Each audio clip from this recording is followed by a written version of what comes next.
All right, and we are back. Um, Thank you so much for giving us that break. It had already been requested that we had a break, so it worked out very well, so thank you. Um, So, I'm going to do a reintroduction, or are we, how do you want to? Okay, we're ready. Let's just jump on in. Yes, Jeff already introduced me. My name is Frederick Smith. I'm the Director of Safety and Security for Pooter School District. Today I'm going to share some information about SRO program, but prior to me getting into that, I want to thank our law enforcement partners. I want to thank the county. I want to thank Timoth, Fort Collins Police Services. We really appreciate their service at PSD, helping us keep our community safe and secure. And I always say this is a community inside of a community. PSD is a community inside of a community. So we're really appreciative of their services. So thank you so much, Fort Collins County and Timoth. And with that being said, go to the next slide. PSD has a contract, SRO contract, with our different law enforcement agencies, with the county, Timoth, and also Fort Collins Police Services. In that contract, PSD pays 50% of our SRO salaries. As well, we pay that quarterly. This year, in 2024, we have a slight increase when it comes to our SRO salaries, SRO contract. We have a 5% increase when it comes to Fort Collins Police Services. We have a 7.2% increase when it comes to the county. And we have a 3.6 increase when it comes to Timoth. And the reason for the increase is because not only our SROs, but patrol officers, detectives, they get cost of living increases. And also we pay for equipment. So we pay for their salaries, and also we pay a portion of that equipment as well. But in the 2023 and 2024, we have no changes to our SRO services. So everything is going to remain the same.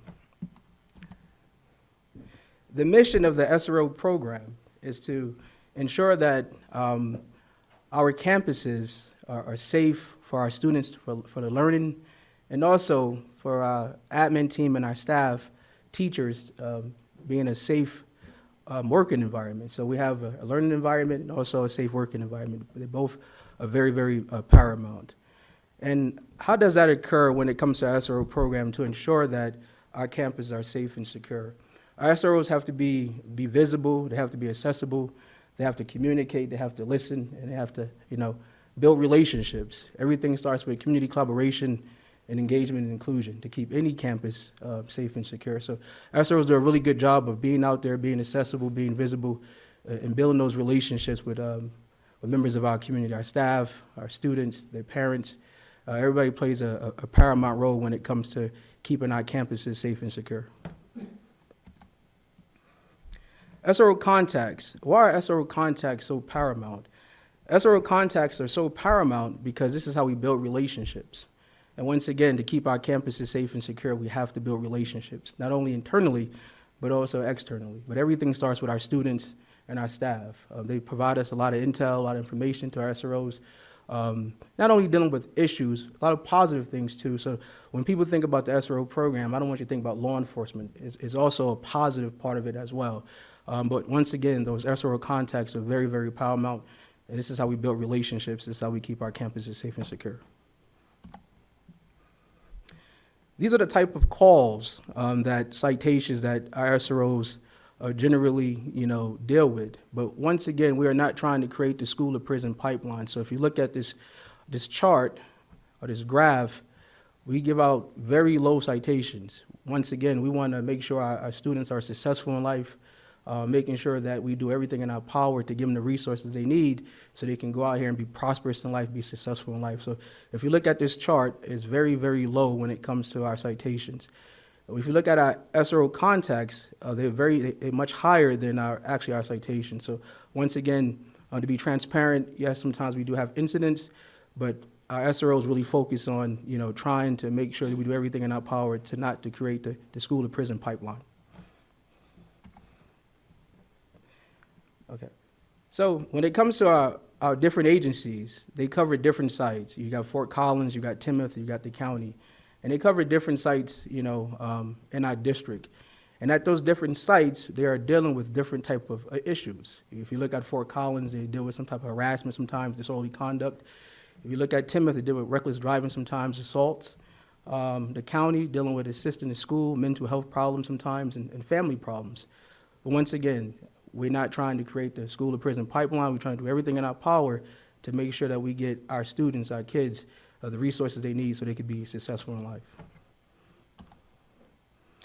So how do our SROs get information in regards to, incidents that occur on our campus or positive things as well that are not, bad incidents, but also positive incidents? We get that information from teachers, students. If you look at the chart, we get a lot of information from our students, and that's a good sign. That means that our SROs are really out there, really building strong, robust relationships with our students, and that's paramount for the SRO program to be successful. So once again, this is how we get information about, situations that are occurring on our campuses. I'm going to add one thing. Yeah. One thing about that top bullet item, right, that I wanted to highlight for everybody is SRO referrals back to PSD. So what we like about this data point is that it highlights the interaction between the SRO and the administration. This means the SRO had something brought to them that they thought was best handled by the administration. And so we like this data point because it really does highlight the collaborative approach that our SROs are taking. So it's not a law enforcement issue, it's not a school issue, it's something they talk amongst themselves and try to figure out the best solution for that student. Thanks, Frederick. So this slide is restorative justices, and why is this slide so paramount? This slide is so paramount because, once again, building those relationships not only internally but also externally, so we can have those resources to help our students become successful in life.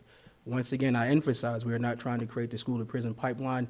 Everything that we do at PSD is trying to make sure that we are doing everything in our power to make sure our students are successful. So we have different programs that we use, restore programs, the Center for Family Outreach, Child, Adolescent, and Young Adult Connection. So these are the different programs that are outside of our district that our SROs stay in contact with, and we have a strong, robust relationship with these different entities to make sure that our students have the resources they need to be successful or prosperous in life. Traffic enforcement. Traffic enforcement it's about educating our students. I got to emphasize that it's really about educating our students. We have a lot of young students, young adolescents who first-time drivers, and our SROs want to ensure that they understand that a car can be utilized as a weapon if you're not careful. Stressing to them how important it is to obey traffic laws, stop signs, not speeding. Once again, it's about educating our students about traffic and a car. A car can be utilized as a weapon, so we want to make sure that they're careful out there driving and adhering to those laws so they can be safe while they're driving. Once again, traffic enforcement, same thing, we're educating. If you look at the warning citations issued and other dispositions, it's about educating and teaching our students.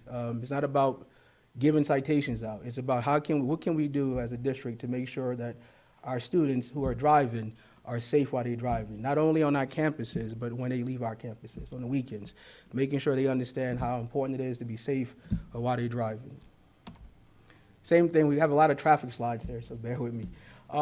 Once again, our traffic SROs, they get out there and they patrol and making sure that everybody around our campuses are, adhering to the traffic laws so we don't have no accidents, have no issues in regards to traffic accidents on our campuses. So once again, it's about educating, it's about preventing and intervening when it comes to, traffic enforcement as well. So when it comes to education, we have, faculty here or teachers here who are teachers, but SROs do a really good job of teaching law-related education. And law-related education is very important because this is another way that we can build relationships with members of our community, our students, and also our staff here. But, educating our students about law.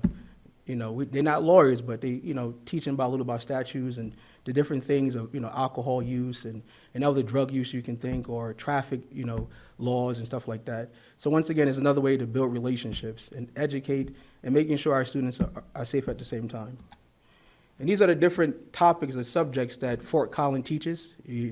Interactive, safety presentation, constitutional law, internet safety. Once again, it's all about safety, educating our students about being safe when they're using a computer, about alcohol, why alcohol is bad for you, and stuff like that if you're not careful, and stuff like that. So making sure our students understand about laws and stuff like that. Timoth PD also teach law-related education. If you look to the right-hand side or left-hand side on your side, they teach internet safety, run, hide, and fight, bike and train safety. So once again, it's all about educating and making sure our students are safe inside our buildings and safe while they're riding their bikes home from school. It's all about safety. So law-related education is very, very important. The county also teaches law-related education, and these are the different topics they teach: dangers of drugs, internet safety, stranger danger. But once again, it's about educating our students, making sure they understand about safety, making sure they know a little about laws, because students are curious. They want to know about certain things, and these are kids, and kids are curious. So our job is to educate them, teach them, making sure that when they leave our campuses, they're going to be successful in life, prosperous in life. Any questions? All right, thank you. Are there questions? I actually have one, Frederick. On, let's see, slide number 6, citations type of call. What is that top one, INT with school? Go back. You said 6? Citation, yeah, the type of call. One more up, I think. There we go. Oh, okay. That very top one. That's basically interfering with school. Interfering with school. Yeah. Okay. So that's interfering with school. There might be another one that if you have a abbreviation for run, hide, and fight. That's another one. If you're not understanding that, that's run, hide, and fight. But yeah, that's interfering with school. And then one other question on that one, and you had answered it previously, but I just wanted for the public to hear it too. There's on number 12, it says logging out at schools for SRO presence, and I just wanted to have that explained. Yes. So logging out. So our SROs, when they leave the school, they tell their dispatch, "Hey, show me, during traffic." So they go out on the campus or around the campus and making sure that, not only our students or staff, but, people who are driving through our campus, around our campuses, are driving, adhering to traffic laws. So they just log out and making sure that, they dispatch know where they at when they're doing that traffic enforcement. Thank you. When I saw it the first time, I was like, what does that mean, logging out? Yeah. Are there other questions? So go ahead, Connor. Frederick, on that same slide, you're saying that you wrote only 4 citations for drug possessions in schools? And on that, how many, I guess you would say, contacts did you have on that? Once again, I'm transparent, so I don't want to sit here and say how many contacts we actually have on that, but I can get that information for you if you yet. Could I maybe help address that? Yes. So Connor, the main reason there are a few citations is because of our code of conduct policy.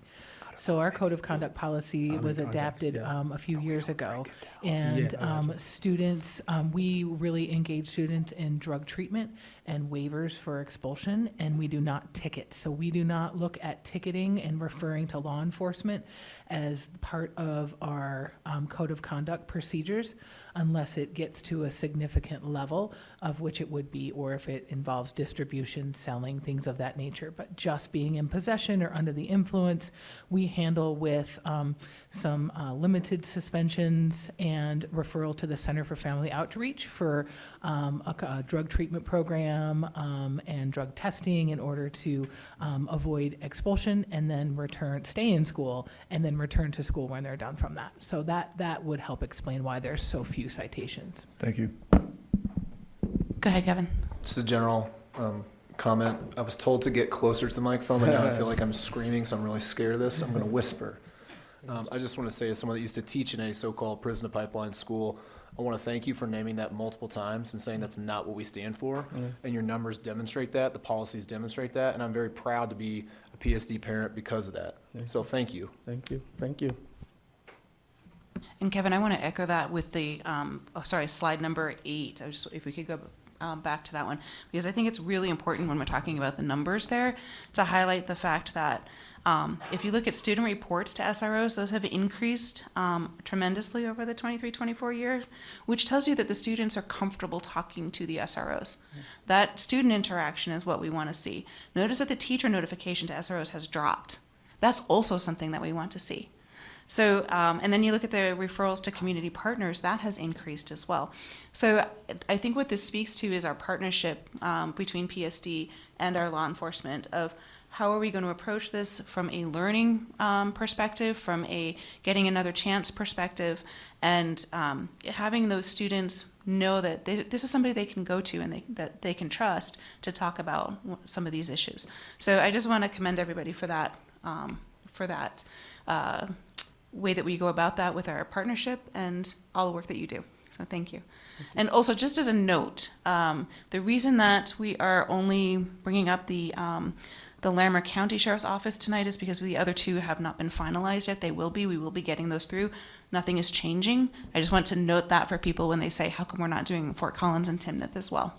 They will be coming. Yes, go ahead, Scott. I just want to echo President Draper, what you said about the community organizations that we're partnered with, not just the law enforcement, but also the treatment facilities and things like that. We have some amazing partners there doing some great work. One thing that I've always thought about, and I know financially it's not possible, this is a different subject, but I've always felt a little vulnerable, or that we're vulnerable at our elementary schools because we rotate our SROs there. I know internally there's not that much problem going on there, but I always worry about like the school shooting and kind of situation. I think a big deterrent to that, hardening the target, so to speak, is having a police car parked out front. If we can't have a full-time or part-time SRO at every school for part of the day, is there part of the contract or part of the discussion with our community partners to have more of that for that short period of time in the mornings and the afternoons that kids are coming in and out of the schools, to have that visible police vehicle there? Is that something we can do? I think the police vehicle is very prominent. It's like if you go to Walmart, right, and they have like that in Walmart, right, Walmart shopping center. It's called a deterrent vehicle, and I think a deterrent vehicle is very, very important. So that's a great question. That's something I'll look into with our law enforcement partners. But that's a great question. That's another way to deter crime and make a person, think that, maybe an officer is in there. So that's a great question. Appreciate it. Other questions? All right, Jill, can you please call the vote? Jim Brokish, Aye. Kristen Draper, Aye. Connor Duffy, Aye. Kevin Havelda, Aye. Carolyn Reed, Aye. Scott Schoenbauer, Aye. Jessica Zamora. Aye. Motion passes 7-0. Thank you.